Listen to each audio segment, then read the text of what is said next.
as I was telling Tex, what went down was for my daughter's school, they have a Discord for their class.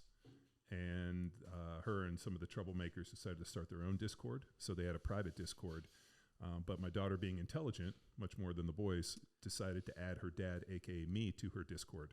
And needless to say, I was a little depressed by how dorky and nerdy these 10, 11-year-olds are with memes and different stuff. So then one of the kids in their class asked to join their private Discord. They said it's not for babies. He went and told his mom that they called him a baby. The mom called the headmaster. All those kids got called in to, get like a proper 80s ass chewing. And Jamie, being intelligent, much more so than the boys, goes, no, it's no big deal. My dad's in the Discord. So they texted me, and I'm like, yeah, it's terrible. These kids are terrible memes. And they ended up getting released. But then as I was doing all the consults for January and February, one of the request was, is there a way to have a power athlete team feed, because I feel like there's a lot of carryover between the teams, and is there a way that we could just consolidate it? That functionality does not exist on Train Heroic. So I looked at this Discord and I was like, man, this is something that we could do very easily. So I started a Discord, invited a bunch of guys to it, and it's been excellent, because a lot of the, there's so much carryover between the different teams. I mean, compensatory acceleration, guys working on active foot.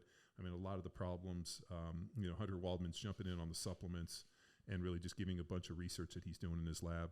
So it's been a really excellent, just kind of homogenous kind of bringing together of all the power athlete training feeds.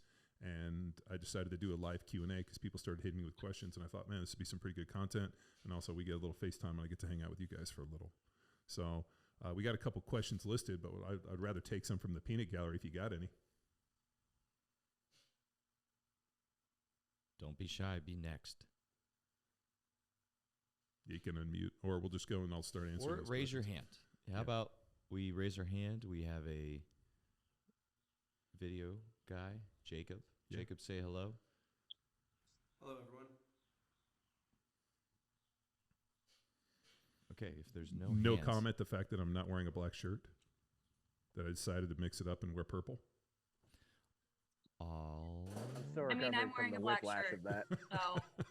Were you guys looking, being like, I thought John only owned black shirts? I mean, black is my favorite color. Well, our fighters are down in Brazil right now, so this is Victor's new Big Man Flow shirt. So Victor Hugo, the ultra that we've been working with, he's just fought in the BJJ Stars 16-man shootout, and then he's going to Brasilios, which is like a big BJJ deal down in Brazil next week. So he's down there, and then Arash is leaving for that. So they gave me their new shirt, which is purple, which I went to George Bryant's Lighthouse event, and George's color is like this bubblegum pink color, and he wears it all the time. And I was like, you know what? I kind of like purple, so I'm going to wear some purple. So the shirt worked. We do have a hand raised from Frederick. If you could unmute. Yeah. So sorry about the background noise, just getting home from the office here in Stockholm. But so I'm going through Bedrock at the moment at the tender age of 52. And suffice to say, it's pretty hard at times. Any thoughts on how you could adjust that for the slightly older athletes who may not have trained as much as I have historically? How do you sort of get them going with this and maybe not wreck them completely? Bedrock is meant to be destructive in a lot of ways. I mean, especially trying to ride that linear progression. I would imagine that the recovery, androgen profile, all those different things are a lot different at 52 than they are at 22 or even 12 or 14 years old. So with that in mind, what we ended up doing with some of our older athletes, we ended up cutting back the sprint work and just doing some more active recovery aerobic work on the bikes, which are all, obviously on the Echo and the assault bikes, it's all concentric. So there's no eccentric load. When you sprint, there's a ton of eccentric load, and that's one of the primers that we use in Bedrock to increase strength. I mean, there's a direct proportion, or there's a direct relationship between strength, muscle, and sprinting, especially for younger athletes. But when applying it to older athletes, like yourself at 52, we would have to realize that the eccentric load is going to be extremely damaging. We just did a bitchin' podcast yesterday, all on eccentrics, and the eccentric aspect of sprinting is really under-examined in terms of the general market. So I would probably ditch the sprinting. I would do more zone 1, zone 2 aerobic type stuff to try to make sure that you're keeping your GPP up. You might have to extend the rest sets. I always put in 2 to 4 minutes, so something more like maybe 4 to 5 minutes on those working sets. And then as obviously 5 pounds of workout is going to be ideal, but it might not be 5 pounds. It might be 2.5. It might be 1 pound.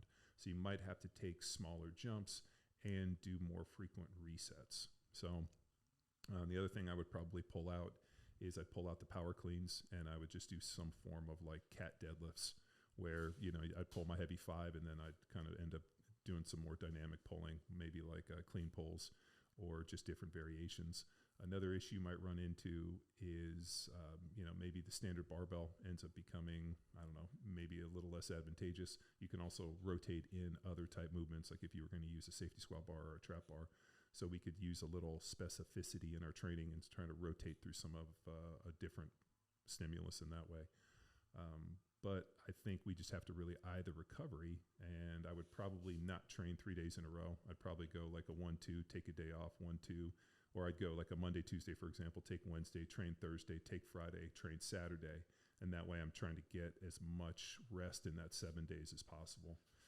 Yes, and Fred, why are you on Bedrock? Is this an opportunity for you to understand as a power athlete certified coach, or you never had the chance to establish a base level of strength and you're starting the program right?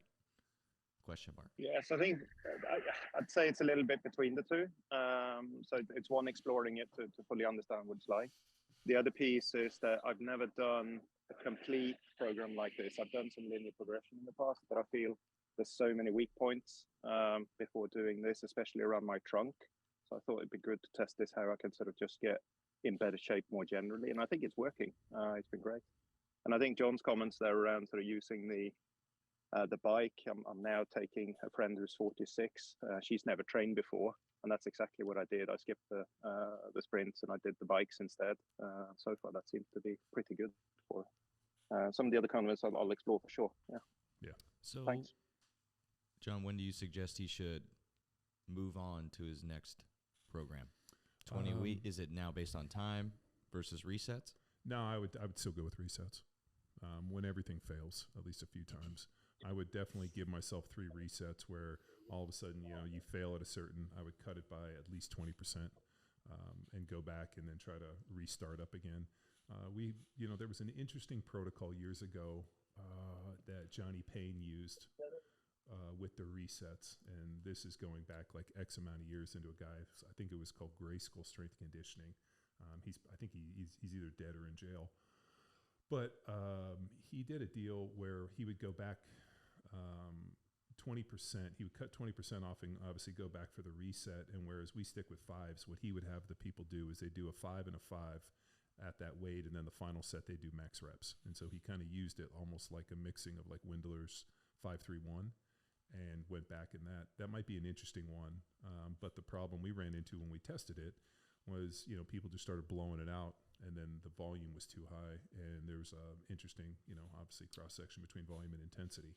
So it might be something where they might just need more opportunity. That's what I liked it for with some of the older athletes, just giving them more opportunity for more reps. So maybe try that a little bit, cutting it back 20%, go 5-5, and then a max rep on that final one, and see how many reps they get. And maybe that ends up being a driver. The other hard part too with the basic Bedrock, especially with our older athletes, is sometimes there's muscle imbalances, or a lot of times there are muscle imbalances. And one of the first things, if you read in Science and Practice, Skorsky's book, he talks about when you're training athletes, the very first thing you need to do is assess weaknesses, especially bilateral or right to left weaknesses. So if one leg's weaker, it's rarely the weak leg that ends up getting injured. It's usually the strong one that's overworking for the weak one. So going in there and doing some unilateral movements, which we tend to do in most of our programs, we don't have a ton of it in Bedrock, but it might make sense in the accessory point to say, hey, you know what, I'm going to do my... Well, we did bolt those in. So then it's the standard barbell as we used to teach in the old school football, but then we added the unilateral primals. Okay. But then one suggestion in line with that could be dumbbells versus barbell for the presses. Yeah. So, people have some issues manipulating the barbell around the head. So I really like a seated dumbbell press. And the reason I like the seated dumbbell press is, one, it allows me to set the back angle. And, we mentioned on the podcast, there's a direct relationship between stability and muscle. There's a reason that bodybuilders use a ton of machines, right? They can just sit in there and they can push. I like the seated dumbbell press because I don't have to stabilize as much. I can take my legs out and I can set the back angle on the bench by clicking it back one or two. And by clicking it back a little bit, I get a much easier position and less painful position on the shoulder. And then I can find my best, range of motion. So for me, I didn't standing barbell press until I was first approached by CrossFit. And I think I had like 140s, 150s for reps on seated dumbbells. The first time I really pressed, I think I pressed like 295, 315. And then as I started doing more pressing, I felt like I got weaker in my pressing and I got weaker on my dumbbells. When I went back to dumbbells, the pressing went up. So for me, that was a huge driver. But I would not worry. I might substitute in some dumbbells, some seated dumbbell press for the shoulders. You can also, obviously play with the grip on the bench press. I like close grips, but also remember when you adjust the grip and start moving things by as much as 3 degrees, you're working a whole set of muscles. So you might want to play with the different grip angles to find out which is the most advantageous. And then also you can also rotate some of the bars. Like if somebody has a shoulder impingement using a safety squat bar, if all of a sudden they start getting an amnesia the minute they're going around their knees on the deadlift, you can always substitute in a trap bar. So I think when we use it with our younger athletes, we're more barbell, a little bit more rigid. When we start kind of applying it out a little bit towards older athletes, I think we have to be able to, pivot, shuck and jive, or, take hold of this law of specificity. Boom. Asked and answers. Fred, how do you feel about that? Brilliant. The only thing I'd add is I've tested the goblet squat to teach them to squat properly before you go to the barbell, because some of them just can't figure that out straight away. I found that very useful. Yeah, no, that's brilliant. Thanks. Yeah, pretty interesting. Yeah, I do like the goblet squats. It's very Mike Boyle of you, John. I do like them. I mean, we use them. I really like the goblet squat, especially if we've been doing heavy swings. Being able to pick it up immediately and then get people into doing that goblet squat. I think it's a really good for challenging the trunk. I don't necessarily would never call it a strength builder, but I think for, as a mix up between the swings, we can do, single leg, single arm walking kettlebells. I mean, there's different rotations in that, but I do think that there's a benefit too, especially holding it this way or holding it up to doing some goblet squats. And that's a huge change for me. It is. That's why I'm poking I would have thrown myself on the funeral pyre to even have those words come out of my mouth. But I've aged, I've matured. Hopefully I've learned a little bit, and I'm not nearly as militant as I used to be. As I was going back and doing some of the rewrites for the Academy, I realized how militant I was at one point, where it was kind of, even on the nutrition stuff. Well, in respect to that and how Fred is using the goblet as a teaching tool, a lot of the education style and approach, it's a teaching tool. We're trying to pull people away from a lot of their dogmatic approaches by seeing your perspective and experience. So, I see the connection between his utilization of the goblet squat as a teaching tool and the language that we flex within the Academy as education. Next. What do you got? Oh, any hands raised? Cut you off? Well, we can see your Facebook on my camera angle. Oh, I'm not trying to do that. I wasn't trying to go on Facebook. Any hand raised? We got That's the Q&A. Marquez. We got one. Oh, I just clicked lower by accident. Raise your hand again. Ian. I am. Yep. What's up, Coach? How we doing? Good. Good. Just looking towards the future a little bit. I know you guys had talked about a little bit when I came on the Power Athlete, looking to maybe possibly go back towards running like lecture series and kind of like spreading the tentacles out again, sending coaches out to do seminars and lectures. So that's something I'm personally just very interested in, and I was wondering if that's in the future plans, and just looking forward, what you're wanting and expecting more out of your Block 1 coaches and network.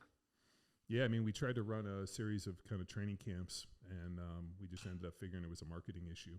So, I mean, to be honest, we just didn't market it very well. So we just have to kind of go back on that. But, you know, eventually we'd love to be able to get back to being more general pop seminars. You know, we've kind of did that for a number of years, and then, you know, obviously pulled in and do what we do now, and then really just focus on the Block 1 network. But I think really it just comes down to, and I'll use an old cliche, when the student's ready, the master appears. I think if, you know, people start hitting us up and wanting more and more of this, like we had a guy reach out to us that wanted us to teach a power athlete event in Spain.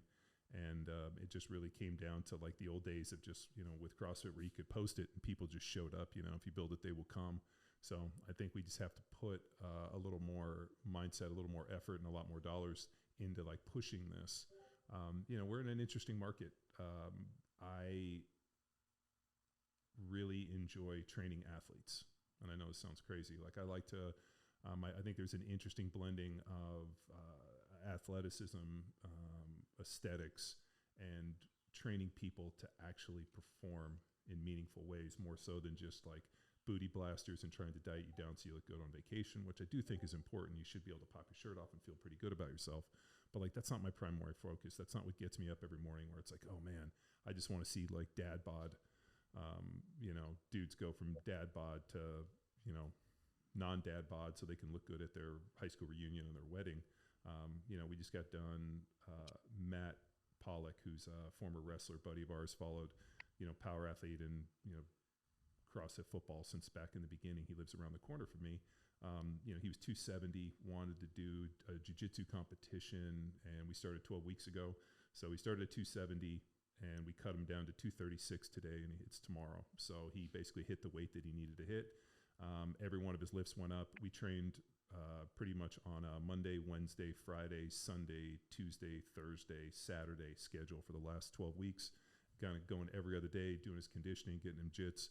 And he's in phenomenal shape. And I'm like stoked that at 38 years old, here he is in the best shape he's been since he left college, and he's actually going to slay it. So like, that's the shit that gets me excited, you know? And so there's a interesting blending between, you know, getting people to train for athleticism and having them have a goal. And then also with this aesthetics, which I think can be a byproduct of just looking like you bang heavy weights. So, yeah, I mean, that's kind of where I'm at with this. And I think if we can access some more high school and just some like interesting markets in that way. Nick Hardewick, who played center for the Chargers and has been on the podcast numerous times, he has been on me about this idea of creating like some offensive lineman, defensive lineman specific stuff. And so we've been rapping a lot about like technique, and then more importantly, where does like the training hierarchy fit into, which I think we've established over the number of years that, you know, there's a basic linear progression, and then there's a move into something that looks a lot like field strong, which involves, you know, rotation, compensatory acceleration, plyometrics, and a lot of that. So I think if we can tap into some of those markets, and honestly, I put it on you guys as well. I mean, if there's something to teach and there's somebody who wants to know, like I'm headed out in May to go teach at Fort Bliss. I'm doing a keynote for those guys, and then I'll stop in and see UTEP. And, you know, and then I'm supposed to go out to LSU, you know, got reached out through Ben Kucherik to go, you know, talk with those guys. So I think it really just comes down to, you know, who wants us to go where and where we can put our efforts. And more importantly, you know, if there is a market for something and that we can access it, you know me, I'm fucking there. So I just don't know when we did the training camps if we did a really good job of accessing or providing all the information we needed to really just sell them. So, but yeah, I mean, any day I can go back on the road and teach this and kind of do what we did in the past, just the ability to influence that many people quickly, I think is amazing for not only us, but also for Power Athlete and everything that we do. Cool. Did that kind of answer it? For the most part, yeah. Okay. Just kind of seeing where the mind frame is a little bit. Yeah.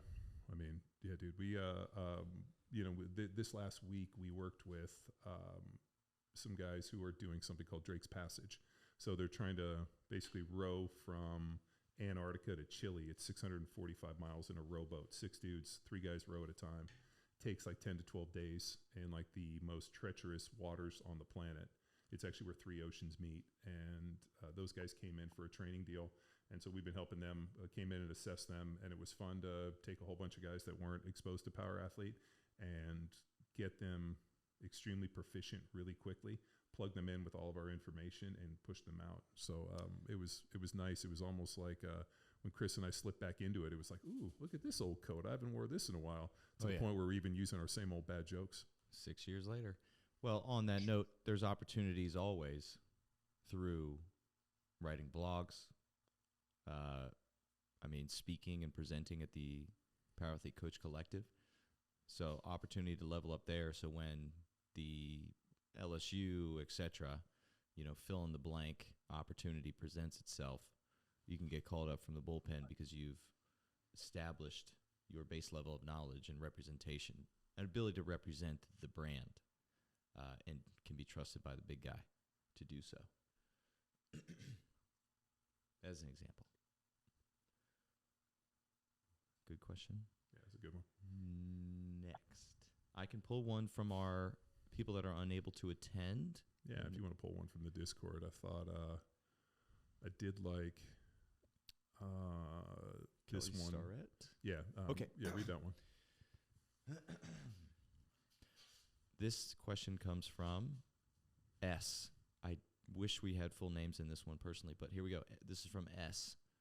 On the Starrett podcast, you touch briefly on readiness and the downside of devices like the Whoop telling you whether you are ready or not. I work shift work, and since we started paying more attention to heart rate with the Zone 2 training in Jack Street, I am more aware of my heart rate throughout all of our training. Personally, I feel now I know when my heart rate is raised higher than normal during warm-ups, which seems to translate into a spoon day. And they tend to coincide with coming off of the night shift. Is there some credence to noting heart rate during warm-ups to plan our workout accordingly? It's a really good one. That is actually a pretty good one.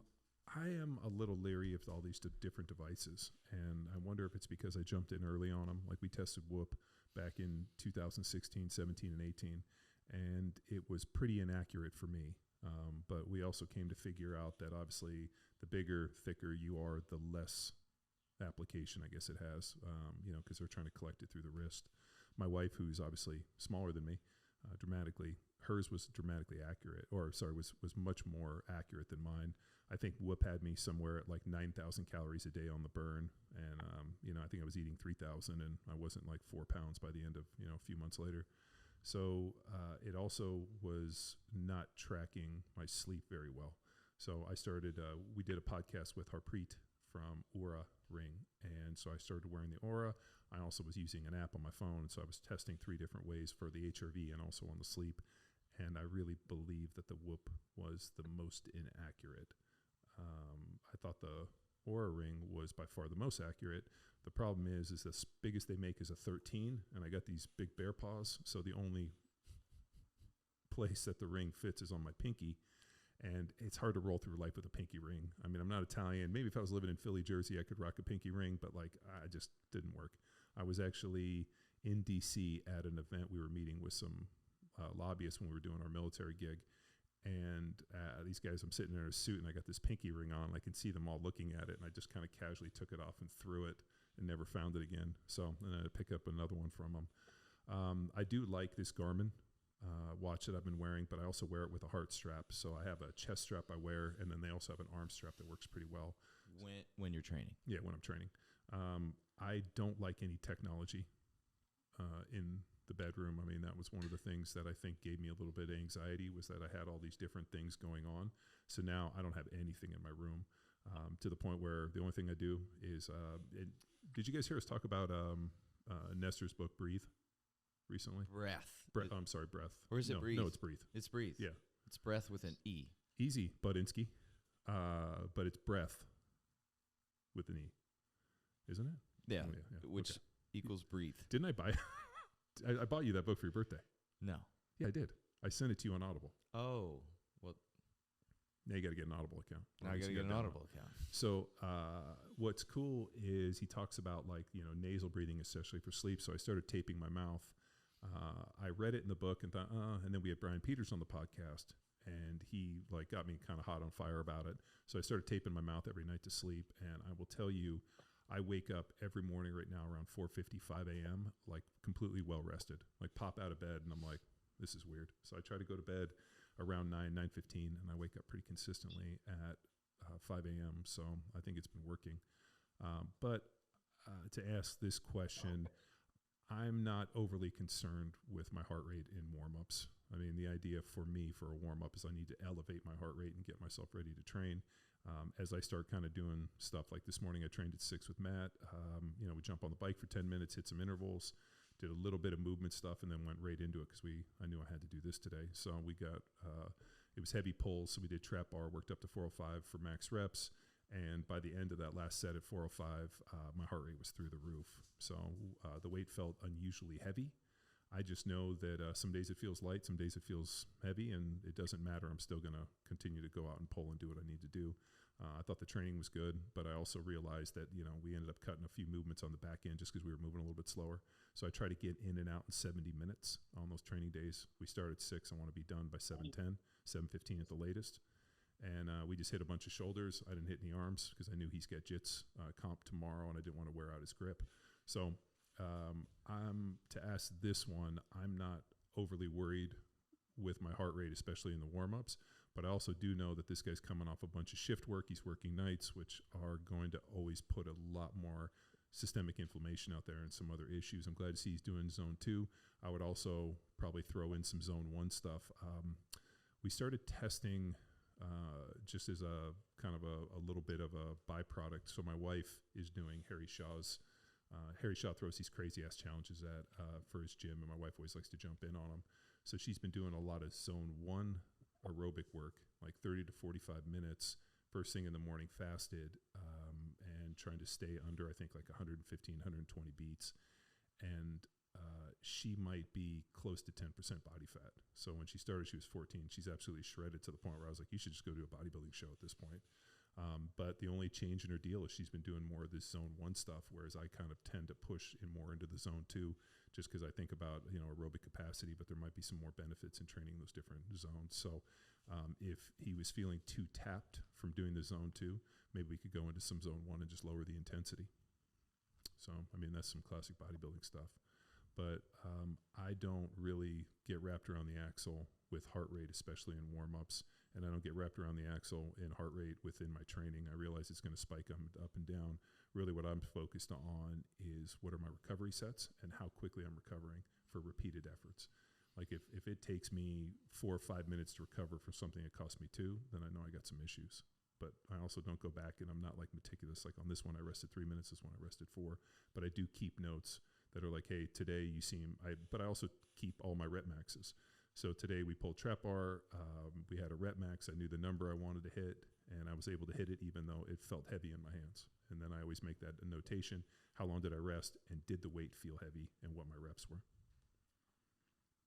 Yeah, we get a lot of shift workers, so that's good. Maybe this turns into a podcast all in itself. Yeah, the shift working deal, man, is tough. You get into circadian rhythms and you start looking at, cortisol. It becomes really, really interesting. I've done, I did a consult the other day for a guy who, shift worker, cortisol's messed up, testosterone's all messed up, and, ends up kind of playing into a little bit of narcolepsy and some other stuff. So it can definitely be interesting. One of the things that we did find, and I've found for my shift workers, is when they get done coming off a shift and training immediately and then going to sleep. I found that if they come home, go to sleep, and they train, like sometimes that messes with the sleep a little bit. So, but at the end of the day, what do you feel like you're going to maximize? If you get off of sleep, you might shift work, you might be smoked, especially if you're a doctor. So, asked and answered. Nice. Let's go back to our audience. All right, what do you guys got? Give me a good one, Bill. Stephanie, are we in class? Yeah, so my students are totally geeking out right now. One, because they're like, that guy they're talking about John. Oh. He's so big and buff. How are you so big? I think they're talking about me. Stephanie. Yeah, absolutely. 100%. Colin actually goes to Parabellum and trains with Todd Angel. And so I have 5 kids in my business class. And so we wanted to hop on and just listen. We have 2 weeks for school. So I was like, do you guys just want to sit here and listen? And they were like, yeah. Well, so you just, This sure beats Steph, VHS movies, right? Well, Steph, hey, also thank you for the red card deal that you did in terms of raising oh money. yeah, this is one of my soccer players. Yeah, so Steph did, what was it called? Like a red card raise or like a red card charity? Yeah, so we're in girls soccer season right now. So they wanted to do like a red card for cancer. So red cards when you get ejected from a soccer game. So they were ejecting cancer. And we had a local community member pass away, and then we talked about Wade's Army. So they raised, to split between the two, I think they raised like $1,200. But like our girls soccer coach was a goalkeeper. So he did a thing where he was like, hey, if you pay $1, you could take shots on goal. He hasn't played keeper for 20 years and like came out bruised and swollen, and like he was jacked up, but they probably raised $150, $200 just from him taking shots on goal. And it was great. The girls got, you could, like try to get some girls to come and do some like work at your house, and they sold a bunch of stuff and did shirt sales. But yeah, we're going to send that check down to Wade's Army. But my students always talk, they hear about Power Athlete, but I don't ever sit on a call. So Awesome. now we're sitting in a call. I'll try to clean up my language. Oh, you don't have to. We drop them in here too. It's fine. Okay. What's up, Bill?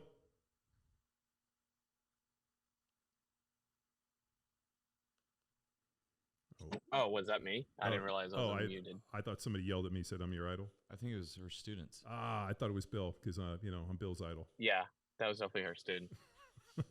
I just wish I had half your size. Well, we just got to double you. I'm over as short like Tex. Well, yeah, but you're strong as he's strong as my. I don't want to curse.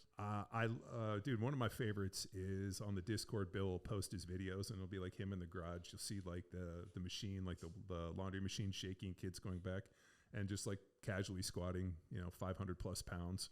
And the dudes are like, "Oh, damn!" And he's like, "Yeah, this, had to hit a couple reps on cat today." And I just see like people shrinking. It's great. I love it. Yeah. Dude, I try. We were talking earlier about I really enjoy the Discord for the fact that we've been able to kind of consolidate all the teams and really just a lot of the training questions that people are having that are universal. And I like to be able to offer insight, but I also like to see the insight and like the coaching and that. And it's been a really neat piece. I'm really kind of mad that we didn't do this earlier. It took my kids getting in trouble for me to understand about how to use Discord, so I'm pretty stoked on it. All right, what do we got? We got anything else? I hope so. Well, let me check the feed. I know Hunter had a few questions on the Q&A. Hunter, you want to ask him? I can read them. Yeah, I've got a few, but John, well, after I heard you talk yesterday about trying to grow, or you are growing lion's mane mushrooms, I would love to hear how that process is going. So we lost a bunch of oak trees in the freeze, and I basically when I cut them all down, I cut them into 6-foot lengths, and was like, man, what am I going to do with these and dry these logs? So on the other side of the creek, it's all covered, and it's wet, and you were talking about humid, which is basically defining Texas, but I do know you live in the South. So what I did is I took the logs, drilled a bunch of holes in them, and then I'm waiting for the plugs to show up, and then basically you pound the plugs in, and then you cover them up with beeswax. And I'm interested to see if I can grow the lion's mane mushroom. Everything that I read, people were like, "Oh, these things will grow super easy," and then you were like, "They were super hard to grow," and I'm like, "Oh no!" Like that was like the first time I'd heard somebody not say it was super easy. So I'm kind of excited to it. We were at a farmer's market, and I bought like a huge fresh lion's mane deal, and I cut it up into little pieces, into like slithers, and I kind of like pan fried it up, and I mean, it tasted great. I was like, man, I might make hamburgers and put these on hamburgers. So I just thought it would be really neat to do it. And then also I got really kind of stuck down the rabbit hole on Paul Stamets' deal with the mycelium, going into the soil to create this amazing ecosystem, and like, kind of reminded me a lot of Avatar, where, everything's interrelated, and it feels that like mycelium and mushrooms, and the effects they have in the soil is like a driver for just the health and the biodiversity of your ecosystem. So I thought it would be a fun way to do it and be a fun project. And every Sunday, I get up early, and I know this sounds super dorky, but I go walk around our property and just kind of inspect all the fences and see what I got to fix that week. And my neighbor has like 60 plus horses, and and as you guys know, I turn them out in our pastures, and so the horses are like big kids. They like to destroy things and mess with me. So they, like, one of the horses like bit one of the top of the posts off, another one broke one of the wires, so I got to go and fix all this stuff. And and then obviously they shit everywhere, so there's horse poop everywhere. So like, as I'm like constantly walking around, like looking at all this stuff, and especially trying to do all these like kind of nature walks, I drag the kids even if they don't want to go. I think it would be really neat to be able to grow these mushrooms in this certain area, because my goal is to basically grind all that kind of like foliage down, and I want to build planter boxes because I want to plant fruit trees on the other side of the creek. And I figured if I start with the mushrooms, maybe I can like seed the ground a little bit better, because it's on the other side of the creek. So when all of the horses obviously go number 2, the reason that you guys have been to our land and you've seen the reason that it's so crazy fertile is when you live upstream from 60 horses, when it rains, all of that like horse poop runs down and turns our place into like a veritable forest. It just explodes. Like, you should see it right now. It's like, it almost gives me a panic attack knowing how much I'm going to mow and edge to try to get this thing in shape. But it's the reason our land is so fertile. But on the other side of the creek, that land obviously doesn't get all that fertilizer. So funny story, you guys are going to laugh at this. I redid all of our planter boxes up around the house. And so I went over, and my neighbor just has these huge piles of manure. And I took the skid steer, loaded up in buckets, put it in my trailer and dumped it, and then packed all of our like planters with it, because it's like the world's best organic fertilizer. And I was laughing because people pay like hundreds of dollars per yard to have that stuff dropped, and I just have all of these horses to get it from. So I'm pretty excited. I want to plant some trees, and I mean, we've been here for a couple years, and I really haven't done anything in terms of planting trees. I mean, they always talk about a society grows great when old men plant trees that with shade they'll never sit in. So I constantly thinking about being a steward of the land and planting trees and making improvements for, the next generation. Who knows, after we sell this place and we move on, I want, people to think that, hey, this guy was pretty switched on and did what he was supposed to and took care of the land, just not trying to cut it up to pour more cookie cutter houses. But I'm excited for the lion's mane, dude. But honestly, your comment made me a little nervous. I'm like, what if I fail? And then I thought, you know what? How can you fail? They're mushrooms. I mean, don't they just randomly grow everywhere? Yeah, well, lion's mane's a little tricky just because I'm not aware of it being native to the South, but it does require a lot of humidity. And you hit on it, the mycelium. A lot of people are unaware that the mushroom is the fruit. The mycelium is the network of roots, and it is very prevalent to viruses. And so trying to keep those viruses and bacteria off of it is what makes it so tough. But I think you hit it on the head when you said covering it in beeswax or anything, putting that layer over the top should keep any of those viruses or insects out of it. So it sounds like you've got it down pat. So yeah, it'll be interesting to listen to that. Something you'd be interested in, there's a book called The Secret Life of Trees. It sounds lame, but it's not. There's several chapters in there about mushrooms and growing and how they communicate with trees and increase the fertility of your land. So it's a legit book. Yeah, they also is that what Fern Gully is based off of? Say it again. Fern Gully, Disney movie. It's about mushrooms and trees and forests. Well, no, I think it's about psilocybin. I have no idea. They do grow the psilocybin mush, like the various like psychedelic mushrooms, in cow patties. And, and then also I got stuck in some guy's video where he was basically taking like big like piles of horse poop, and then they were basically growing the mushrooms in them because it creates, with the fertilizer, I think it creates heat and these other things. But, I'm pretty fascinated. I mean, that whole stoned ape theory is so interesting to me. I'm on that Men's Journal podcast, and we had a guy on who was one of like the top God, what's his name? Dr. Dan. He's like the top dude for the psychedelic research.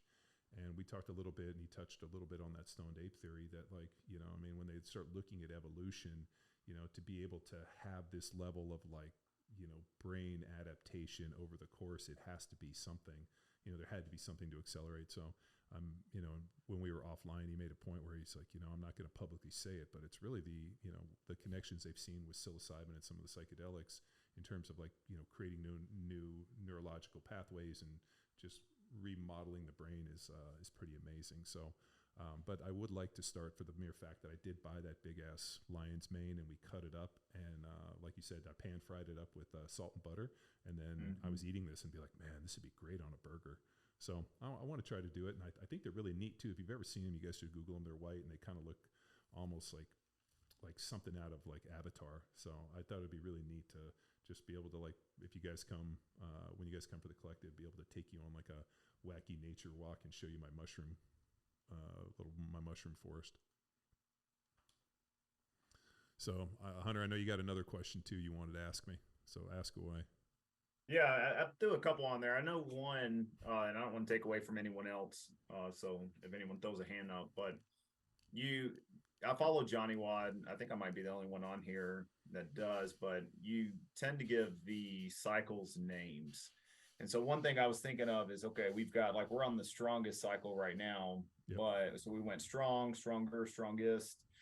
And I don't know what the next cycle will be, but I've been on Johnny Watt for years now and have always thought my nutrition has stayed the same. And so the question is should I be changing my intake, creating caloric surplus or deficits based off the cycle that we're in? Or is the idea that, hey, just hit, your protein intake, keep just general recommendations that you guys have talked about, and then let the cycle do its thing? Yeah, I mean, it's kind of the second part. There's this common misconception, and we'll use like bodybuilding for an example. But I even had this misconception until I started training with these bodybuilders. I thought that all of a sudden when they went into their contest prep or the off season that there was some magical like switching. Oh, we're going to do this form of training. What was amazing was that they did the same form of training that got them to put on muscle was the same one that they used to get shredded. They just changed their calories and they increased their energy expenditure. So, it looked like, 30 to 45 minutes, 60 minutes of fasted cardio first thing in the morning, and then they would go bang weights. And, obviously they were in caloric restriction. The other weird one was that they switched to all foods and got away from all the shakes. So I know in the off season when they were trying to bulk up, they did a bunch of shakes. And I asked them on that, and they said, you get in better shape eating real food. Shocker. So that's where you get the recommendation of no more than 30% of your calories can come from a shake, just because we found that eating, obviously when you swallow a shake, you're passing a big form of the digestion. Digestion starts in the mouth with chewing. So what I would say is just bang weights. Don't worry about changing it up. If you wanted to try to put on a little more muscle or get a little bit bigger, obviously you're going to need a caloric surplus, so I'd eat a little bit more. But for the most part, the cycle names are really for me, so that I can keep track of them. So strong, stronger, and strongest were based on cycles we did a few years ago. That what I'll do is I pull a cycle, I go through and I rewrite it, and then I'll give it a notation or a name that's similar to the other ones, so that when I go through all the back end on all the programs, I'm like, okay, here's stronger, and then here's stronger 2.0, here's this. So they're really just about me, being able to catalog, because when you look at the back end on Train Heroic, and for those of you guys that, use it as a coach, you kind of understand, you have teams and then we have programs, and those programs are templates. And so the templates are named, they have dates, and I give them strange names so that they clicks in my mind. It's kind of like on Johnny Bod. People ask me where I come up with the names for that. It's usually whatever show my kids are watching, I usually pull the villains for Johnny Bod. So if they're watching something, I'll be like, what are you guys watching? Who are the villains? And then that's whoever, that's how I get the names for Johnny Bod. So it's more just me having a sense of humor and how I catalog stuff, because I tend to remember stronger, strongest, like things like that, and like that makes sense when I read it, opposed from like cycle 2 May 22nd. Like that doesn't mean anything to me. And then it also allows me to actually create a little bit of narrative and write something that is kind of funny. So I try to incorporate that stuff in. The only program that I don't give names to is Grindstone. And we ended up pulling the names out of Grindstone just because I felt that the names were giving people anxiety. One of the hallmarks of Grindstone is it's this flexible program that you can really just adjust and regulate volume and intensity based on your time, your need, what you're doing. And the one thing that I didn't want to do, and we run into this on other programs, so I'll tell you guys this, as you guys probably already know. If you come over to eat, I'm going to give you too much food. Like, that's just like, I overfeed people. Same on the program. If you're going to follow one of our Power Athlete programs, I'm going to give you too much. I assume as an adult, you know when to say, I can't eat anymore, I'm full. Maybe, no Colin BT or Luke or some of the guys aren't really good about monitoring that and they'll eat till they get sick. But for me, I want to have too much information, whereas, sometimes people are like, if I can't do 6 days a week, I can't do it. And I'm like, dude, do 4, and they can't not do it. So what I do is there's really always 4 main work days, and then there's always going to be a 5th day, which is going to look like trunk, a little bit of aerobic work, and then I'm always going to throw a 6th day in that has a ton of the accessory and a bunch of the stuff that I wasn't able to get done in that week, because I'm constantly fighting with what I call economy of time. To connect that to a principle, accelerated adaptation. Yeah, accelerated adaptation. I'm constant for all the programs. Something is universal. I'm trying to get the maximal result for the minimal input. So I also know that that's why I don't do warm-ups on hammer. I just like, hey, you know what, here you go, get into it. Because when I was writing warm-ups, people were taking 20 or 30 minutes in the warm-up, and then the program was taking them like 2 hours and they were losing their mind. So, it's really this like constant deal of like, how many hours a week do you need to keep driving adaptation? I would rather you give me 60, 70 minutes of quality work than giving me 2 or 3 hours of junk volume. I've always subscribed a little bit to, that kind of Mike Metzner, Dorian Yates, like, basically hit it as hard as you can with a hammer, hit it another time, and then let's get out, let's rest and recover and get back and do it. Because at the end of the day, like, nothing is won or lost in a single workout. I never got big and strong off of just one workout. It was how many can I strategically put together. And this program that I was testing with Matt, who our wrestler, like I said, he's got his wrestling deal. It was really based around like how many days, like when we sat down, we looked over the 12 weeks, like how many days can you commit to? Can you commit to 2, 3, 4? And he's like, I can commit to 3, and then we can do a 4th if we train Saturdays and Sundays. And so I kind of put that every other day full body program together, where we kind of cycle through different rep maxes, and we start upper, then the next day we start lower, and we kind of go back and forth. And it was really just about finding what's a program that he can effectively hit that we can basically have 100% compliance over the next 12 weeks and be able to get in enough training days on jits, because he was rolling 3 or 4 days, and then I roll 3 days. So being able to kind of cycle through that and then be able to kind of pick and choose. So it was really beneficial for us. But like I've said, I was more interested in the volume of work that we could get done in 12 weeks, more so than like, I'm going to smash it today. So in short, the cycle names are just merely about my sense of humor. On Jack Street, I tend to label the cycles more specific to what it is. Like this, we're finishing up the intense cycle, and it's based off of, a cycle we did in the past. It was called intensity. And then this is the modification, which is intense. And we were training singles or triples, doubles, and singles. And it was because we have done so much of this like high quality density work. I was kind of interested to see how strong people are. And I have a theory that, you can put on a ton of muscle, you can be big, strong, and jacked, and you can also move some heavy tonnages. And it's neat to put this stuff in theory, look at it, tweak it, put it in there, get all the results, and then all of a sudden hit this like intense cycle for the next 6 weeks and see people absolutely slaying some crazy weights. So, like I talked about earlier in the podcast, my deal isn't I think we train with aesthetics as almost like a byproduct. If you're strong, you sprint, you run, you train like an athlete, you're going to look like an athlete. I'm not necessarily wake up every morning excited to take a bunch of 40-year-old men and like kill their dad bods. But like, I want every one of people that follow Power Athlete. Like if you're walking around, I want people to be like, shit, that guy looks like a Power Athlete guy, right? Big, strong traps, arms. I posted that video on my Instagram of us doing the isometric, eccentric, concentric push and pulls with like the jits ropes with our fighters. And like that type of stuff where it's like, you got to go pretty well armed through this deal. And that's kind of one of our hallmarks. So, like I said, the names are just more about keeping the catalog and the training straight in my mind. And also just a little bit of narrative. And then I get to make fun and write fun descriptions with it. Is that good enough? Super dorky, right? Yeah, it was excellent. That was great. It's good to know background on, we follow these programs and hear the background on it makes a lot of sense. Yeah, I mean, we, and it's just not something randomly just like throwing it out there to the world. It's like we're actually legitimately testing, and we do all this stuff. And like, there's times where I go up and do a workout and I'll be like, ah, shit, that was too long, or that's not hitting what I want. And we'll see, make tweaks. And sometimes like when the descriptions kind of get messed up, what happens is I'll write it and then I go test it and then I come back and change it. And then sometimes, when TC does the editing, he doesn't always catch everything. So then people will like freak out and they'll be like, just do what's in the boxes, dude. Like I make changes. And I even make changes midweek. I don't know if you guys have seen that happen, where all of a sudden we'll be like on a Tuesday and I'll be like, I'll add something on a Friday just because I found something, or I wanted to incorporate something, or I like something that I did different in my training. So,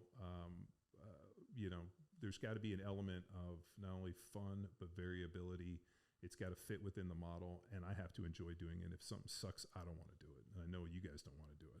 And maybe that's a little bit different. I look at some other programs that people have sent me, and I'm like, God, I just don't want to do the same. Like, I want to do the same stuff, but I want little variations. I want it written in a different way. I want to hit some different sets and reps. I want to sometimes do the, like just like we were doing some of the hypertrophy, some of the burner sets for some pre-exhaustion stuff. And then what was crazy was when I was looking at the numbers, actually people were hitting PRs after doing the pre-exhaustion stuff on Jack Street that they weren't hitting when we weren't doing it. So that makes me realize that maybe there's a little bit of activation or whatnot. So I mean, I'm in this constant learning mode, and even after the years we've been doing it, I still feel like I'm learning, which is a lot of fun too, and I get to have a good time doing it. Hunter, you also asked about home gym equipment.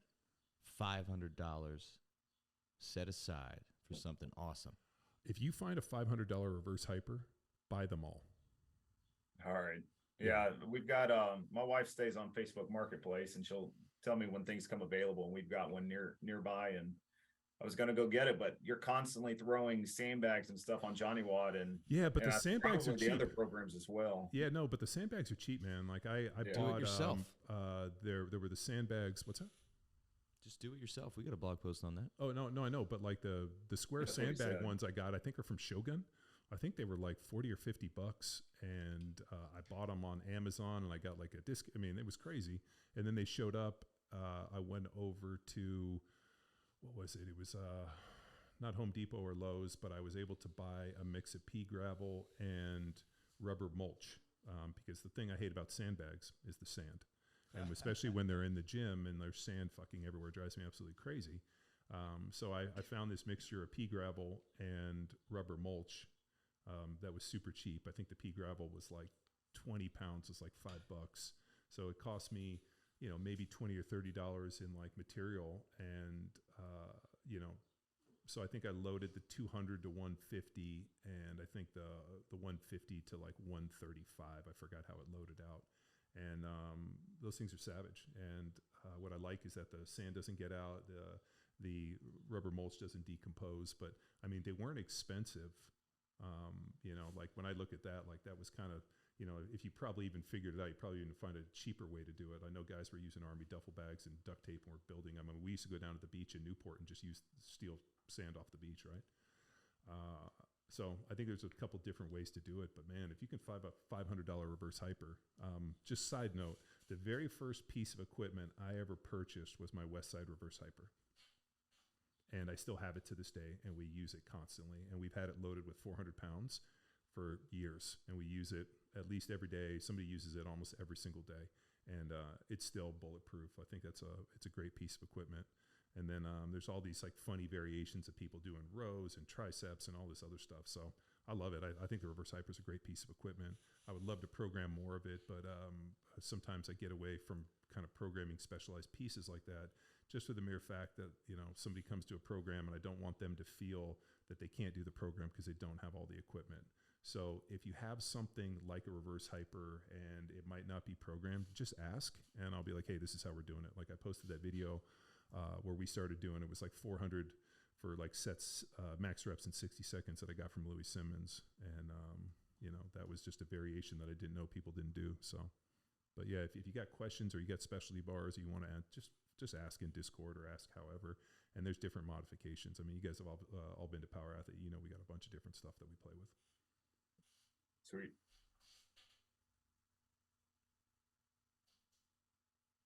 We're at an hour. Well, we got anything? Anybody else burning to ask anything? I have a quick question. Lay it on me.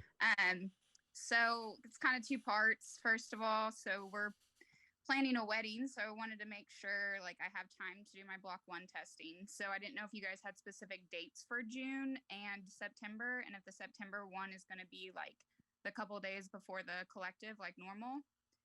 So that's first part. And then the second part is just kind of advice for somebody who, this isn't what I do for a living. I'm a nurse. I'm a mom. I've only done Power Athlete for 3 years and have a very different background than a lot of people. So for somebody like that coming into the, you know, block 1 test more as a passion project, if you guys have any advice on how to do well in it. Yes. Test before the September collective. In doing well, we provide a study guide on the line. Well, I got that. That gives you everything to pass the test.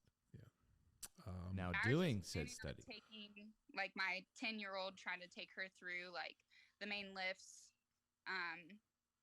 and not necessarily the whole Bedrock program, but at least, you know what I mean, take her through the main lifts and start teaching her the lifts.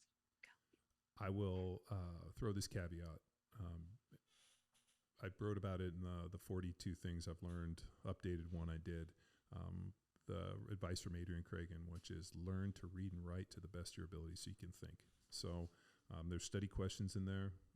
I put a lot of emphasis on your ability to be able to convey information through paper and through word. So that's an important piece. Make sure that the writing is good.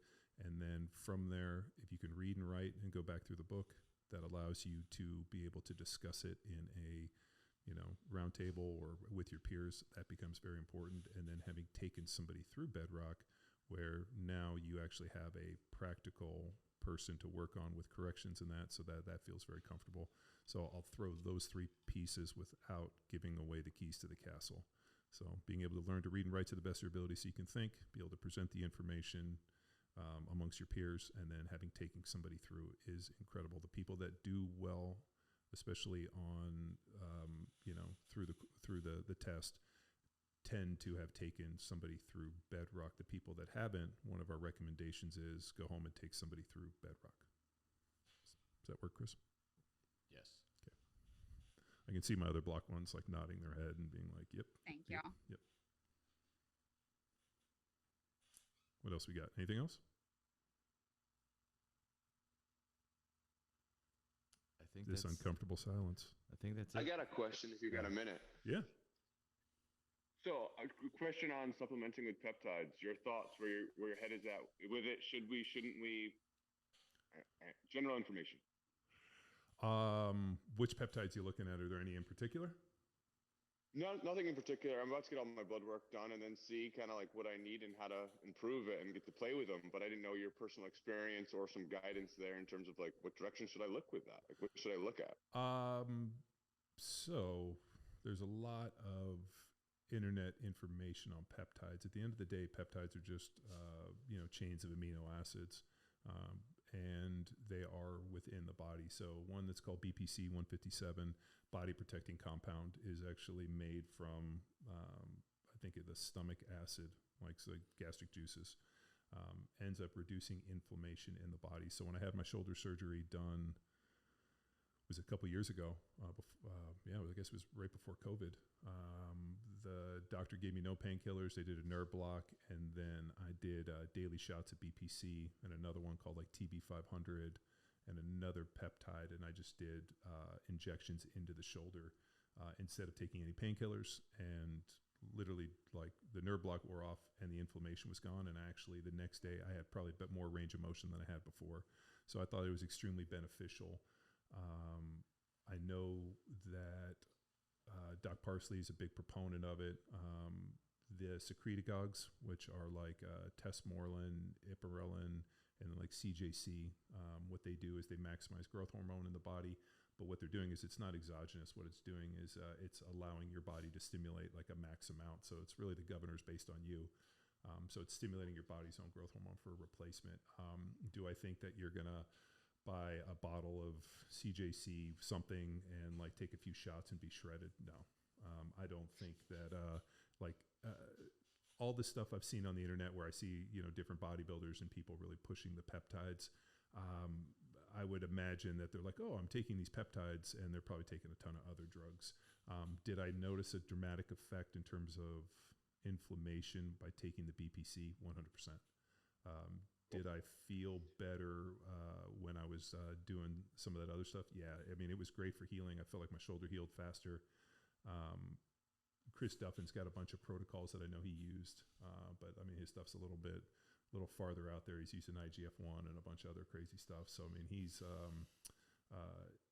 obviously pretty advanced with that. But I don't think that there is a ton of research in terms of like side effects or negative with the peptides. But also, you should go see a doctor, consult a guy like Doc Parsley. I mean, Doc just went to some conference that talked about, I think it was like the Peptide Society, and he came back with like a list of all of this stuff.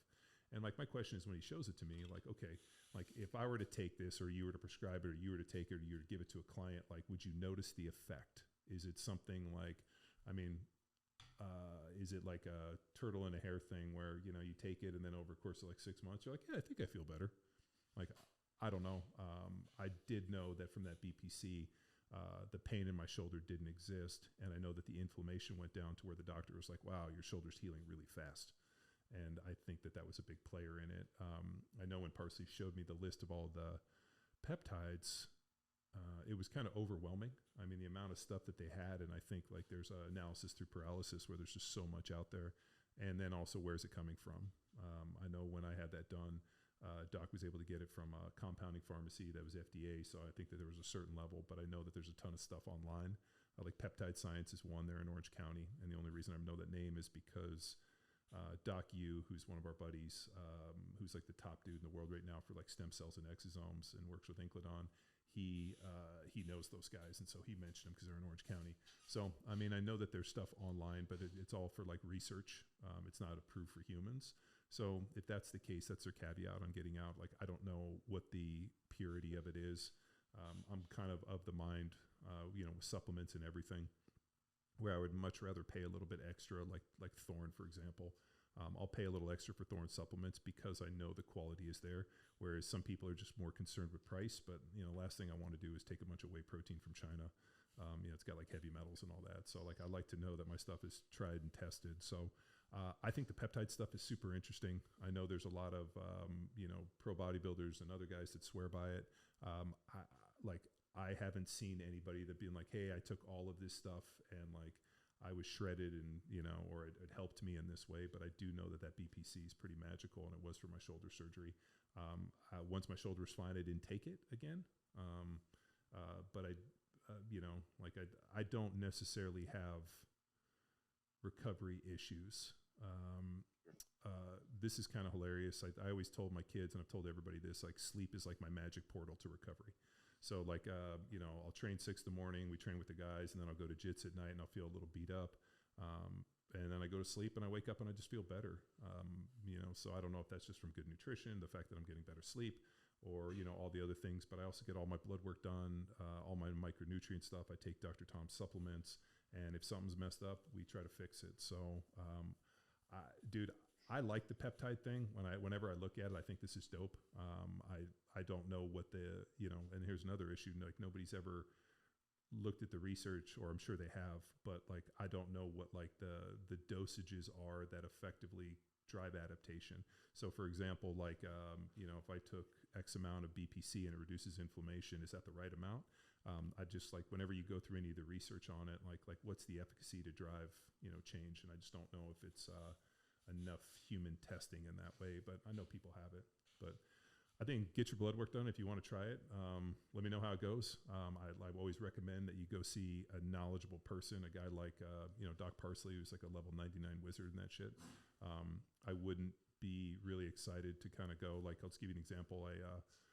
I did a consult for a guy recently who had low T, and the doctor prescribed him testosterone. He hit me up and said, hey, is this a good idea? I looked at his blood work, and then I always have people do a DEXA, 28, 29, 30% body fat. And my comment to him is, your body fat's extremely high. When you take the testosterone, make sure that they come back and test you really quickly, like within 4 weeks, 6 weeks, really quick. Because what I've found was when you have excess body fat like that, and 30%, when you take exogenous testosterone, it's going to aromatize to estrogen. So if all of a sudden 4 or 6 weeks later, you don't have any testosterone in your body, but your estrogen's through the roof, we're going to have trouble. So my comment to him was like, when you go talk to the doc, ask for some form of anti-estrogen, whether Aromacin or Arimidex, so that we can effectively know what's going to happen. And then the doctor's like, oh, I can't prescribe those, are cancer drugs. So the doctor was cool to prescribe the guy testosterone, but wasn't cool to prescribe him something that would block estrogen. And we know that, when you're 30% body fat, there's a good chance that that's going to convert over really quickly. And, then there's also really good research too on testosterone, where there's not really a big difference in terms of muscle building with low testosterone versus upper range testosterone. Like, let's say the range is 250 to 1,000 and you're at 250 and a guy's at 1,000.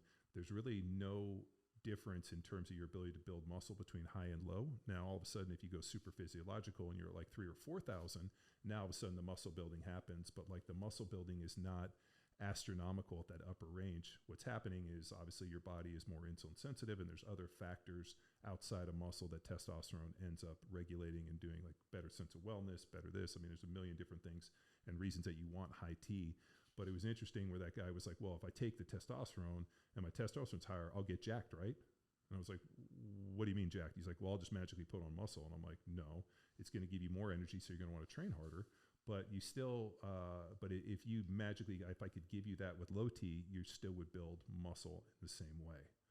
And like, the guy couldn't wrap his head around that. So, but I was like, you know what, and he's like, well, then how do all these bodybuilders put on all of this, this muscle taking testosterone? I'm like, they don't take just testosterone, they base with testosterone, because all of a sudden luteinizing hormone, FSH, and all the other things with the hypothalamus axis get blunted. And now all of a sudden their body's not producing exogenous testosterone or your own testosterone because it has the exogenous or exogenous. So little known, so with that stuff, like, I get real nervous on doctors that are just kind of like county sheriffs. So if you want to know about peptides, we did a podcast with Dr. Calvo. We've talked about him with Matt. Doc Parsley's knows more about that stuff. Doc Inclidon at Cosenta knows more about that stuff than anybody I've met, or those two guys know a ton, because that's just the world they live in. But because Tom does it through cancer research. So I think consult an expert, and then find it from a reputable deal, and then let us know how it goes. Hit me up. Let me know how it goes. I'm always interested in it. Will do. Thank you. Yep. Asked and answered. I know I threw a lot out there. Ian, your hand is up. Is this the second question? Yeah, I was just kind of curious. My wife is a functional medicine nurse practitioner. We actually did a year in Boise in functional neurology. And her and I have conversations basically every night with me working with like youth athletes. And I was wondering, from your guys' perspective, especially John and Tex, John being a high performer for many years and being in the high performance realm, and then Tex working with like high school athletes, what do you guys see as kind of the next realm or thing moving forward that's going to kind of be like, I'd say like the next level of like integration? What I'd say is like, I see like sensory integration being the next thing for like athletic performance and high performers, and bringing it down to the high school level. Because right now, me working with high school athletes, their attention span is that of a squirrel, a dog with a ball. And a lot of it I tend to find is coming back down to the amount of screen time that they have, what they have in school in terms of learning and attention span, and a lot of other things. So I was just kind of getting your guys' take on that. Like, for me personally, I think it's going to be how we're integrating eyesight and brain activity into kind of like movement and sensory integration from the ground up. Because one of the biggest things I'm seeing is people not knowing where they are in space due to the fact that their vision is so narrowed on a screen, and that they're spending more and more time with that narrow vision, and they're spending little to no time kind of bringing it back out. Like Huberman says, like, go out and look at vistas, because you're starting to lose that part of your brain. And then there's the whole functional neurology side, which is above my head. But I was just kind of getting your guys' take on that, because you're in that high performance realm. Well, this is one of the issues they found with babies. Obviously, sudden infant death syndrome, cribs deal. Forever, those of you guys with kids, babies want to sleep on their stomach. And the reason being is, as they sleep on the stomach, we develop our eyesight from near to far. So what happens is they see what's on the ground, they lay on their stomach, and then they press up, and then they start looking away. When we started kind of swaddling babies and putting them on their back because of SIDS, now all of a sudden the kids were developing their eyesight in different ways, and they always have kind of brought up. That's why they constantly talk about tummy time and all this kind of neurological development stuff. But at the end of the day, they've really reduced the incidence or the effects of SIDS. But I also thought that had to do with maybe cheap mattresses and maybe chemicals coming off. I mean, it's a pretty horrible deal. So I was fine to swallow our kids and put them on the back, but then there was a ton of tummy time so that they could get their eyesight to develop that way. I do really think that you are 100% on that. We're so ideated into this narrowing of the screen in this. Like, I wonder what's going on neurological. I let my kids talk me into getting Oculus, the VR things, so that they could play this game Gorilla Tag, and my son could work on his baseball and all this. And they get exactly 30 minutes, and then they have to go sit outside and focus on things as far as they will go. We will sit outside on in the backyard, and I try to get them to see things, because I want them to sit outside. I want them to pick out. And like I said, on Sundays we do a nice long nature walk, and I try to get them to see. We have a little contest who can see the farthest. So I really think that there is some interesting problems that will become more and more apparent to us, just because evolutionary, these are things that we've never had to develop. Think about the technology and what's come in within the last 5 or 10 years. After millions of years of evolution, look how much things have changed. So I don't think anybody knows. Who knows? It could be also, we always view everything as anything that changes the paradigm is bad, but who knows? Maybe it makes us smarter. Maybe it makes our eyesight better. Maybe the Oculus becomes this device that allows our eyes to effectively evolve into a faster thing. I don't know. I tend to try to not put a negative spin on everything, but the issue you run into too is when you're working with kids and you're seeing this. We've talking with Chris about his athletes. What type of things are the parents doing? What are the kids learning? We've had this constant discussion about the kids getting into specializing into a single sport very early. And I think that's limiting athleticism. But then on the other side, they're becoming so proficient at lacrosse that maybe that helps them down the road. Whereas I'm constantly thinking in this athletic development model by playing all sports, but maybe early specialization for something like lacrosse, because it is so stick heavy. And then when you look at the kids up north in Minnesota that play hockey from the time they're basically just little seeds, and that's all they ever play. And those guys are incredible stick handlers because they developed that skill growing up. And they got to shovel a shit ton of snow. Yeah. So they do have general physical preparedness up there paired with their hockey. Ian, I would say interesting equals intent. So how interesting can you make your 3x5s? How interesting can you make your warm-ups? How interesting can you make your conditioning sessions? Because then they will dive in and be focused as if they would be on TikTok. So how interesting and fun can you make it? Different ways that I've learned to approach that is bring in pop culture. Like we do we do Tabata protocols. John spoke to Superpowers about our jiu-jitsu guys. I don't have access to 40 bikes, so the dudes run for 20 seconds and 10. I don't tell them we're running for 20 seconds and resting for 10. I blow a whistle. It's called red light, green light, which has now evolved to Squid Game. So they are sprinting. You got 40 dudes sprinting as hard as they can, air quotes, as hard as they can for 20 seconds. And then I blow the whistle, and they got to freeze. And so I'm in the middle of the field looking around, and then if my back's to them, they try to inch forward a few yards, and if I catch them, they do a push-up and got to pop back up. But we're resting for 10 seconds and then running for another 20.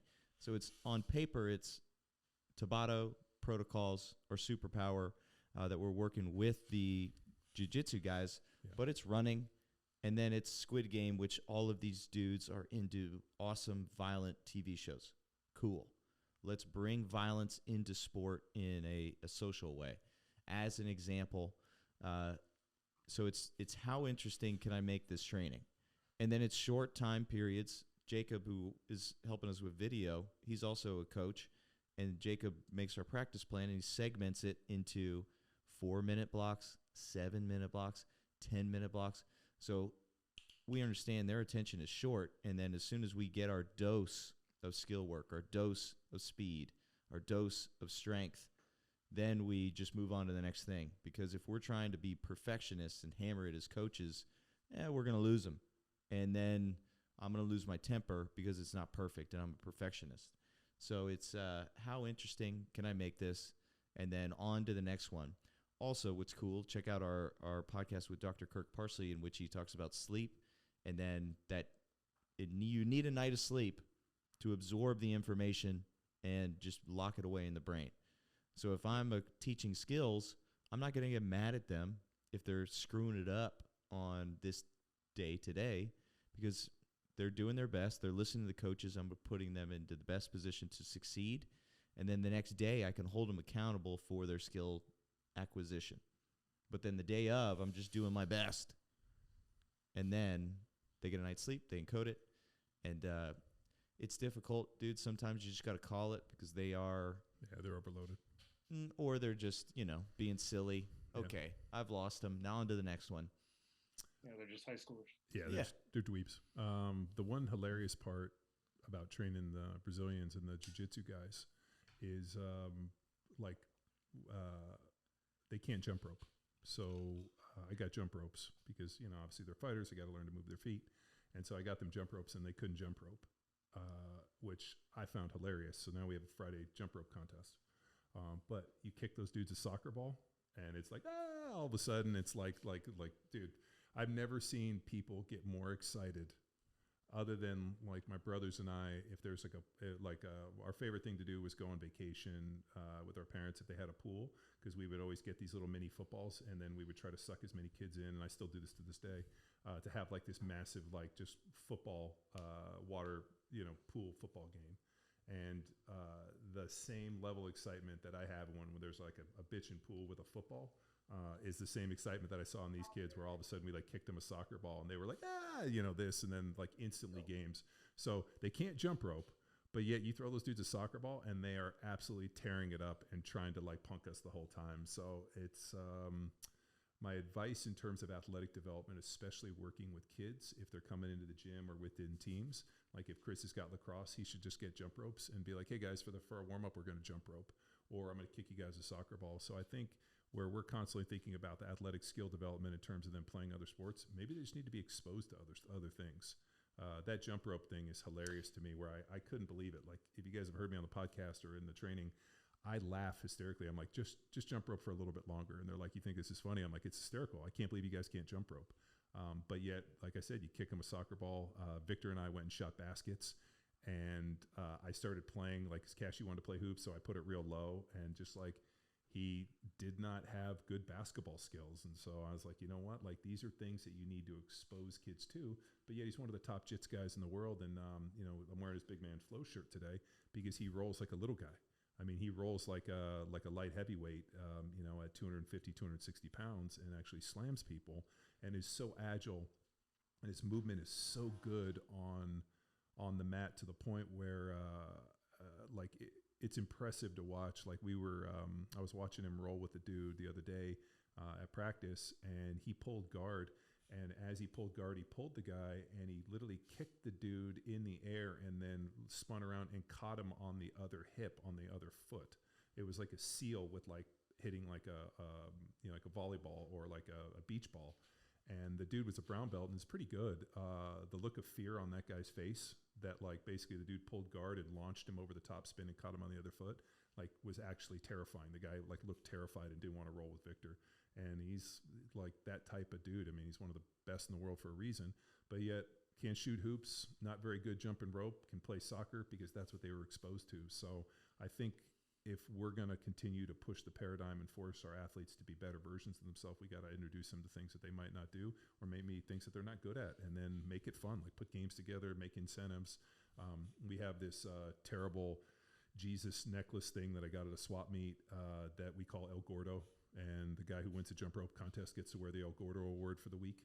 Victor won it last time, so he got to take it to Brazil and wear the El Gordo.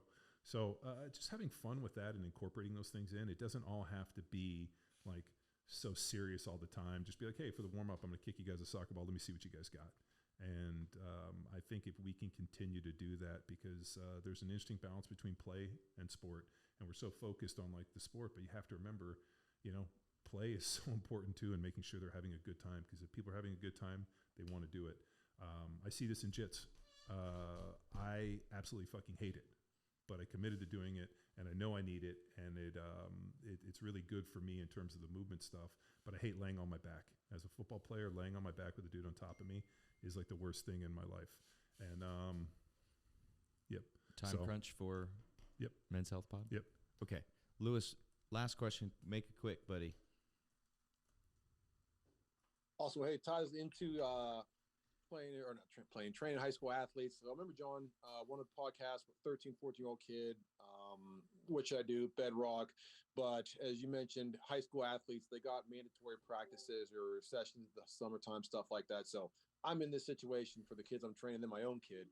So how would you evaluate, what do they need to come to me, private coach, garage gym, to do and balance out what they're doing in the summertime stuff between lacrosse workouts, football camp workouts, things like that? What would you look at to what they're doing and say, all right, this is what I need to fill in the gaps with, or just double up on?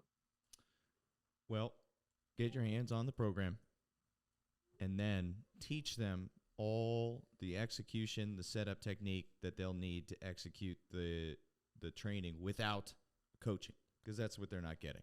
They're getting a hard-charging dude in a weight room that's going to coach up effort, not technique. So just be focusing on technique. You are a teacher, and you're going to put them in the best position to succeed without a coach who, you know, no fault of their own, just is working within their experience. So help him set up in the power athlete squat, toes forward, etc., sprint technique. So then it allows the football coach to coach effort that they're going to do well and not take away from any long-term injuries. Also, maybe help them establish the feel of hard work versus, you know, strain and pain, and then be smart with their 1RMs. Yeah. Well, cool. Is this something you guys dig?